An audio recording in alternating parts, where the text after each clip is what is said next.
Hey, Isaac, guess what? I have a big surprise for you. And it's not a total surprise, but some information I'm going to give you is going to be interesting, I think. So I'm going to read you a book I'm sure you've heard a lot of times, but it's such a great book, Where the Wild Things Are.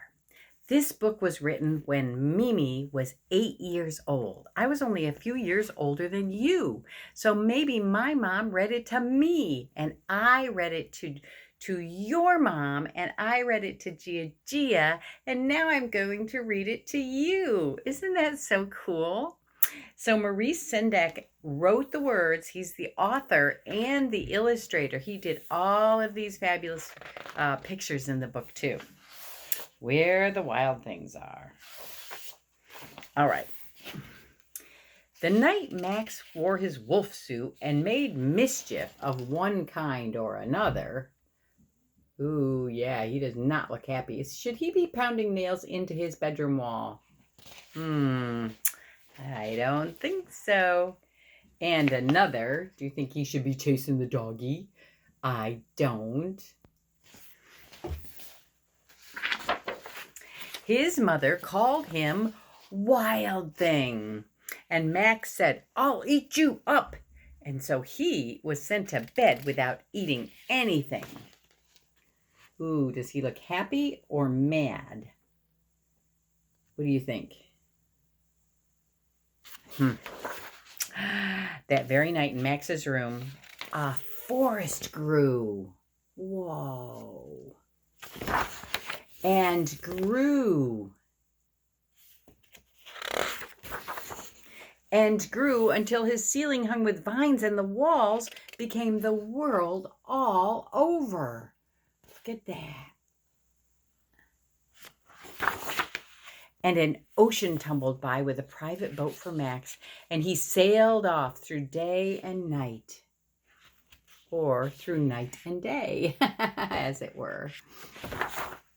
And in and out of weeks and almost over a year to where the wild things are. Whoa. I think he's a little scared. What do you think? I would be a little scared.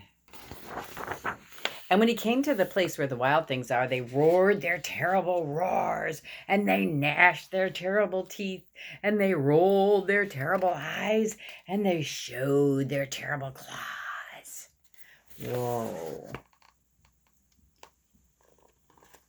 Are they scary? What do you think?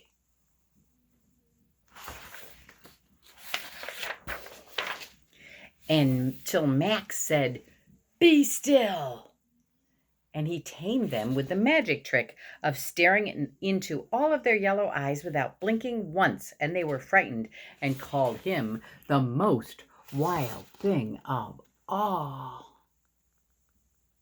You'd be good at that because you can stare really well. And they made him king of all wild things. And now, cried Max, let the wild rumpus start. There he is, King Max. There's the wild things. There's a chicken wild thing, huh?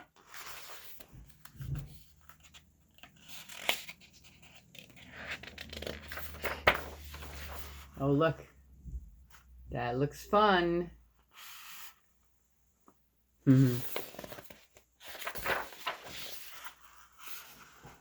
There. Oh, look at Max is riding on his back.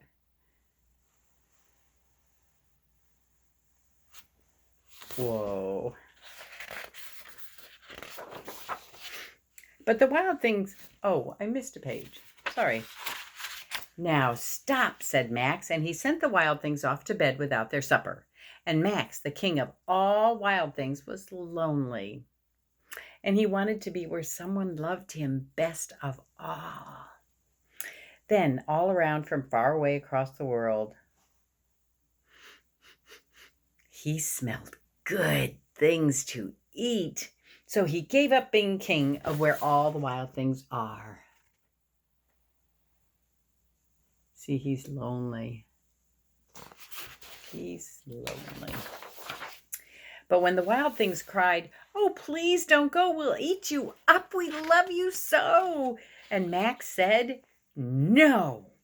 The wild things roared their terrible roars, and they gnashed their terrible teeth, and they rolled their terrible eyes, and they showed their terrible claws. But Max stepped into his private boat and waved goodbye. There he is, waving goodbye. There they are, roaring and gnashing and rolling their eyes. And he sailed back over a year and in and out of weeks and through a day.